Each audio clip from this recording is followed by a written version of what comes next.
Hi there, here at Family, we're super passionate about early years education and the amazing professionals dedicated to nurturing young minds. In this documentary, we're shining a spotlight on a pressing issue the sector is facing. Where are all the early years educators? We'll dive into the history of the early years sector, the root causes of the crisis, hear directly from educators, and explore potential solutions. We'll also look at how other countries successfully manage the early years sector and what we could learn. The people who take care of the next generation deserve better, and so do the children. We hope by the end of this documentary, you'll feel the same way too, or at least have a better understanding of some of the challenges the sector is facing. So, what's the single biggest issue we're facing right now in the early years? Difficulty recruiting and retaining qualified staff and rising costs. There are very clear costs to recruitment.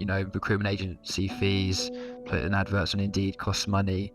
Obviously, paying staff, paying agency all costs money. But there's also the invisible costs of recruitment. What's happening is that people who are coming are not staying. Since 2017, the minimum wage has risen by 58% and funding has only increased by 20%. We're certainly looking at a sector that it's holding itself together, where the glue is becoming a bit tacky.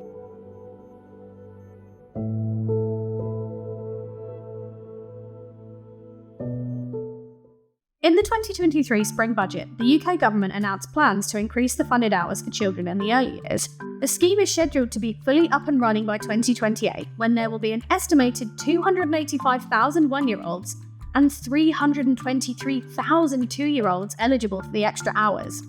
But unfortunately, accommodating over 500,000 extra children actually looks quite unlikely.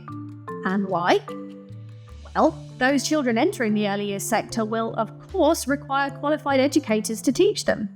About 27,500 staff, in fact. But rather than the sector recruiting new staff and opening new settings to prepare for this influx, the opposite is happening. According to the Department for Education's Childcare and Early Years Providers survey, the total number of early years providers fell by 2,600 settings between 2021 and 2022. And the total number of educators delivering early years provision dropped by nearly 6,000 last year. Unfortunately, this level of attrition harms the educators who do stay by increasing their workload and stress. And this, in turn, affects retention.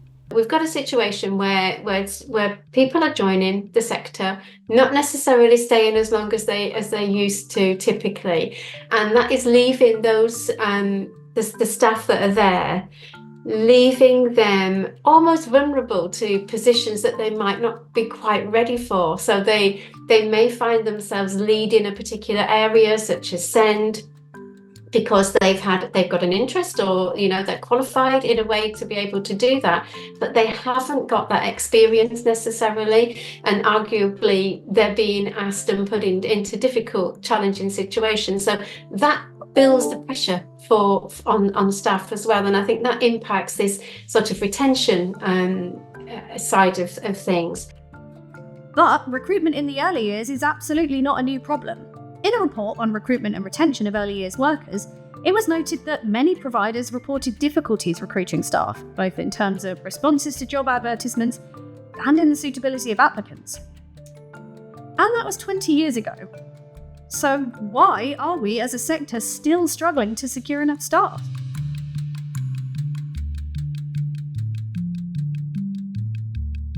To understand where we are now in terms of recruiting early years educators, we need to know where we've been. So let's take a brief look at the history of early years educators.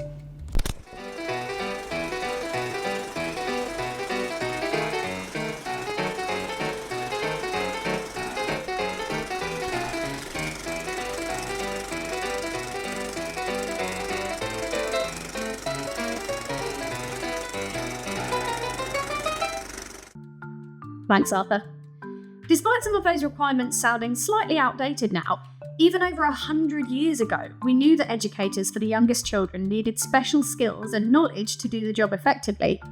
All that time ago, it was understood that it was better for children to be cared for and educated by someone who knew what they were doing.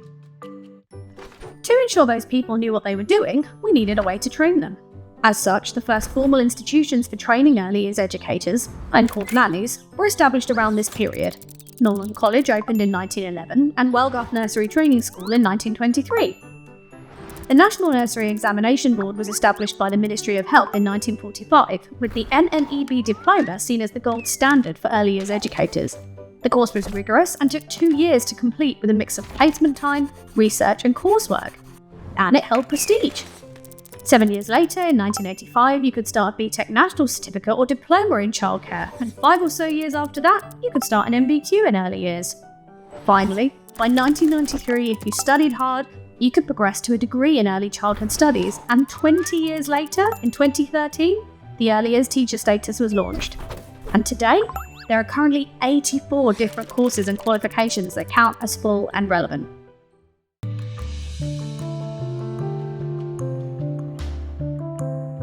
So, now we've looked into the history books, let's take a look at early years qualifications in the present. Well, closer to the present. When I finished my GCSEs back in 2004, the options for you if you didn't do very well at school were presented as hair or care, health and beauty or childcare. The sentiment was that you would only consider going into childcare, as it was called back then, if you'd failed academically. And while we should have left that kind of nonsense in the past, the misconception that the early years is low-skilled has continued. Fast forward 8 years, and Kathy Nutbrown noted in her 2012 review of early education and childcare qualifications that despite there being a whopping 445 different early years qualifications available at the time, the sentiment of early years education being the last resort still prevailed and affected recruitment. Too often, the early years sector is seen as low-skilled and low status, which has a direct impact on who wants to enrol on courses. I've heard dozens of examples of people being told to study childcare because they lack the qualifications to enrol on other courses, or because it was the only course with places available. And now? Come 24, if the intended funding situation and the reform continues in its intended path, students, when they finish their GCSEs, will have those choices of apprenticeship, T-level, which is a sort of hybrid between the apprenticeship skills, pure skills based, if you like, with the endpoint assessment, however, or A-levels, and it's kind of in there as a model to give more choice and give opportunity, but it's not there to do that sort of subdivision of, ooh, you're not A-level material, you need to go onto this. It's there to say, look, these are all on par. These are all level 3 qualifications here, and you can take your choice, and there will be different opportunities for your trajectory following whichever route you take. There is opportunity there, whether that's through a work-based sector, apprenticeships, advanced apprenticeships, and so on, or whether that's through university and higher education. Family's own Respect the Sector report found that those mistaken ideas about the early years being poorly qualified were still unbelievably circulating. Our respondents from the early years shared with us that they had been told, you don't need qualifications or skills for that job, anyone could do it, because you are just babysitting and you just play with toys all day. You're just bottom wipers, it requires no skill. It's hard to recruit and retain a workforce when that's the perceived view of our qualifications.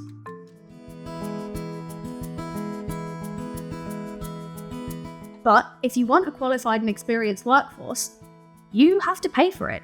And according to a government report from last year, we're not. Just over 1 in 5 educators in the early years workforce are now actually unqualified, a number that has increased in the last 5 years. The average wage in the early years was £7.42 an hour. Less than minimum wage. But sadly, having fewer qualified, experienced staff leads to worse outcomes for children and educators. Because of the crisis that we're seeing in terms of recruiting staff, we know that that sometimes means that, all hands on deck. We know that sometimes happens. It can sometimes mean that managers' focus is taken elsewhere, rightly or wrongly. That, we can't not consider that as a factor. And it's really hard out there, to actually be doing the job that we need to do as leaders and managers but also keeping our setting going. I think sometimes the temptation is to promote someone above their capability, because we may, in the setting, we may be struggling. So, we need to put someone in that position where perhaps in the past we may not have done so soon. And sometimes, that person has got less experience, or maybe there's a knowledge deficit around training. It's cheaper to hire younger, unqualified and potentially less experienced staff.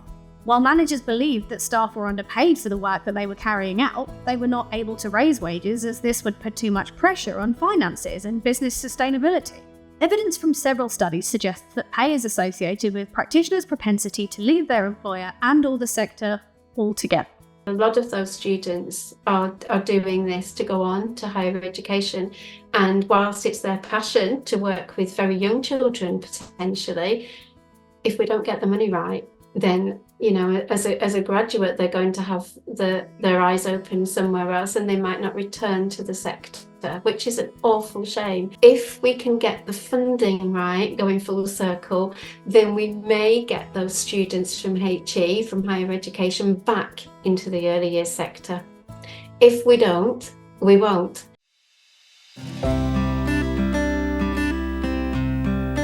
It's way deeper than not enough money for funding. It's way deeper than not enough staff in a recruitment pool. It's not about those things. It's just how society views the early years. That is actually the biggest problem that the sector is facing, because even in education kind of institutions, early years are thought of as second-class citizens. That's the crux of it. So, are early years educators respected in society? What do people really think of early years staff?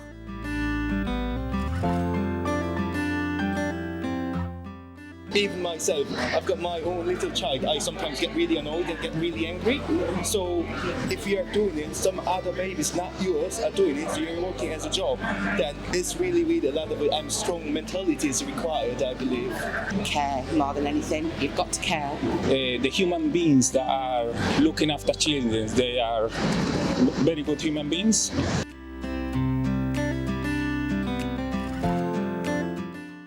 I don't know if these people is earning enough money, they should get better salaries, better conditions. So because for them, if they are happier, they can stay happier. Our children will be happy as well. It's a really important job, and it's probably a privilege, and I don't know if people see it that way. And if you've got the talent to do it, it's probably a wonderful thing to do, but that doesn't mean they shouldn't be paid enough. No, definitely not. No, children are hard work, so no, they're not. No.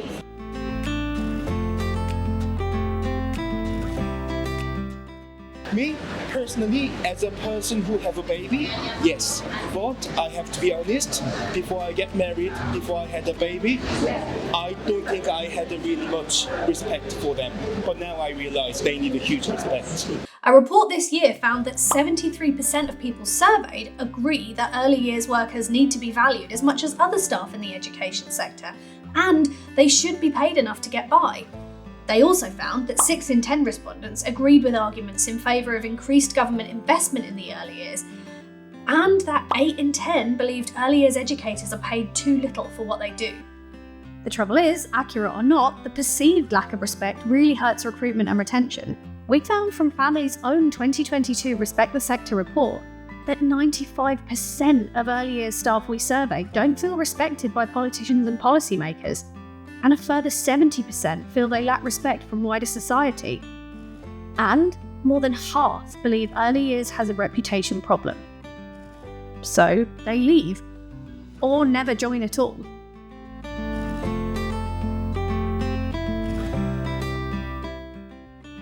So, if a lack of respect, misunderstood qualifications, and poor pay are the barriers to recruiting more staff, how can we harness the things that could draw more educators in? It's time to ask the experts.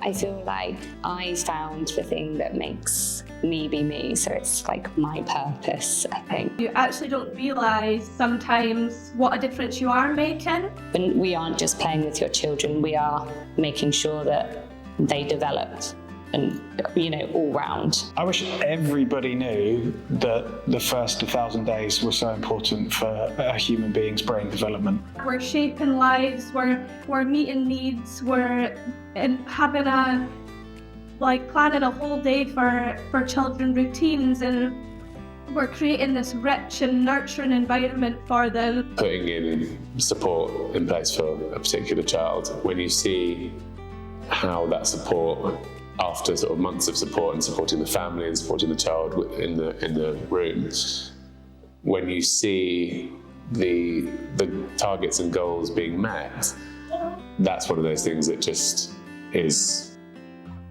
that's the reason that you work in Early Years. We are qualified people to look after your children, but it's not just in one area. There's a lot of theory that continues to go. We've got continuing professional development that happens. The work is hard, and that's but that, however, that is offset by how rewarding it is. It's not just about developing the child, it's actually about trying to help shift society to look after itself a bit better.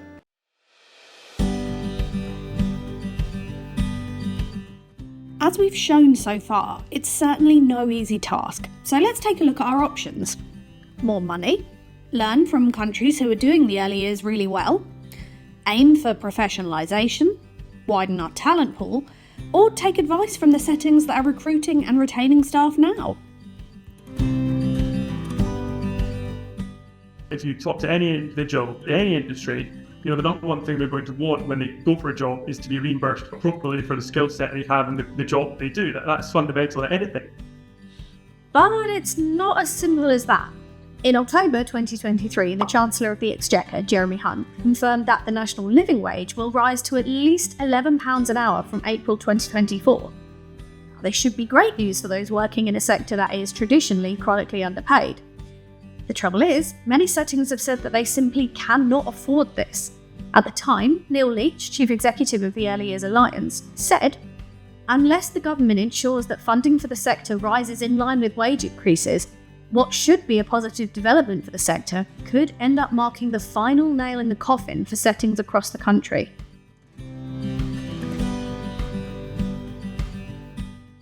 I don't think you can fix the recruitment problem in the early years without looking at the funding rates. I think funding rates are the key to unlocking all of the early years potential in the short to medium term. I think if those numbers come out and they're fixed and they're right and they're high enough, and we can start to give all of our staff the wages that they deserve, I think recruitment issues will quickly become a thing of the past.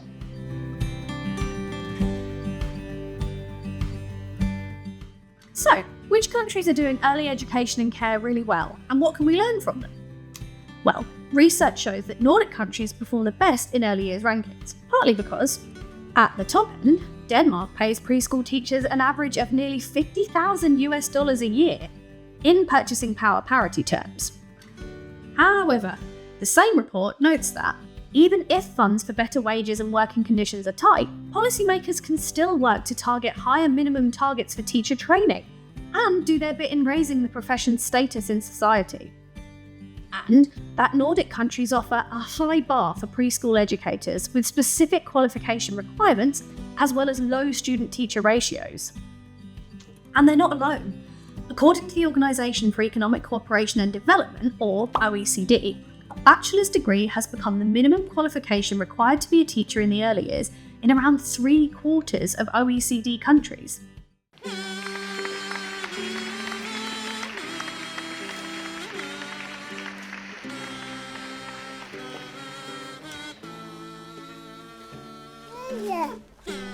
So, could we entice more educators into the sector by raising the profile for standards and qualifications? These students, they are the same students that are coming through, but they have a greater sense of value. So I think this is they are happy to be on the T level. They are proud to be doing this qualification. We have the students coming through that are confident, and I think that confidence is not coming from a really well practiced set of GCSEs. I think it's coming from the fact that I am doing a professional qualification that is going to allow me to work with babies, families, and young children. How do schools and colleges depict the early years? We're still having the hair or care situation spoken about. Even this year I've heard of that being spoken about, where people that aren't academic should either do hairdressing or childcare. So I think the way we speak about early years can influence that. But while professionalising the sector should still be a goal in the long run, if we suddenly implemented degree level qualifications as a minimum, we'd be worse off in terms of recruitment than we are now.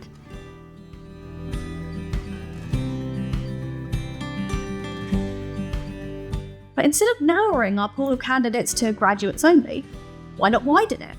Could we accept that there are just fewer qualified staff now and focus on training in-house instead? Not only that, but many of us were apprentices before we qualified and learning on the job. So is this the way we could save the sector? Apprenticeships, brilliant, and I think they have been a real lifesaver for us, because we found employment with regards to the recruitment process. The recruitment crisis at the minute, apprentices in how we have gone, and that has worked really well for us. But we could branch out even further. By about 50% of the population, last year the majority of early years staff identified as female, ranging from 97% to 99% of educators. But why? If we could make working in the early years more attractive to men too, we'd potentially double our talent pool.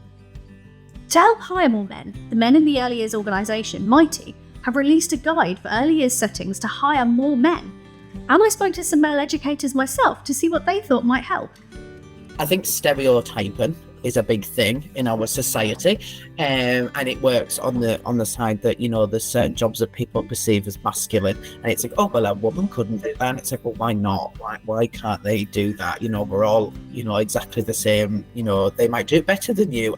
You can have like conversations with the kids, but you have conversation with your colleagues and things like that, and your experiences. Like, I don't think anyone's had experiences that are two of the same people. Might have experienced things the same sort of way, but in a different sense. It's that different people working in one building makes it different, and it makes it interesting to come to work for the children, I think.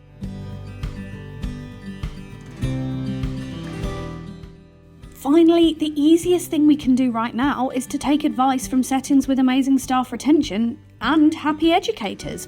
What can they teach us about supporting more people to do this amazing job? What we've learned is that you need the full toolbox, because what you're doing now may work, but in 6 months' time it might not. We're talking about new staff, but we're also talking about agency, you know, taking time to have thorough induction processes where people get to know what the policies and procedures are in the setting, and understanding how certain practices are fulfilled in the setting. Safe practices I'm talking about particularly. Go and speak to your staff, find out what they're struggling with on a day-to-day basis. Because if you can cut down some of those sort of barriers and pressures they're facing on a day-to-day basis, I think you'd probably be surprised about how improved your staff retention becomes. There's lots of things we can do, but I think ultimately, you know, getting our systems right, making sure that communication is strong, making sure that everyone knows what's expected of them, and just really developing and building on that safe culture in our settings ultimately is the big one for me. We're really open and honest with our staff team as much as possible.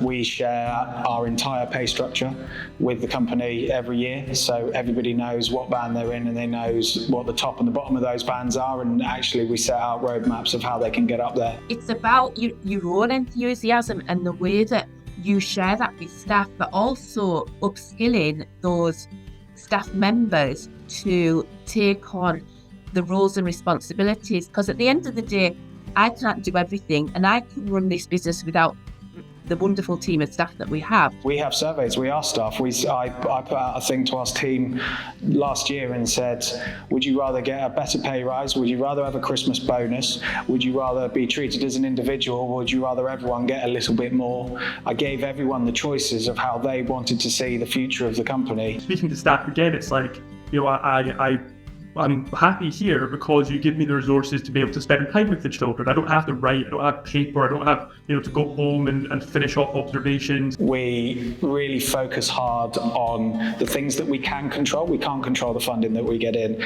We cannot charge parents an extortionate amounts to be able to pass all that money on to our staff. But what we can do is we can make sure that there is a monthly budget for staff wellbeing that managers can either spend every month or they can save up. Nobody's going to say, here's a dose of pride. It's got to come from a buoyant sector.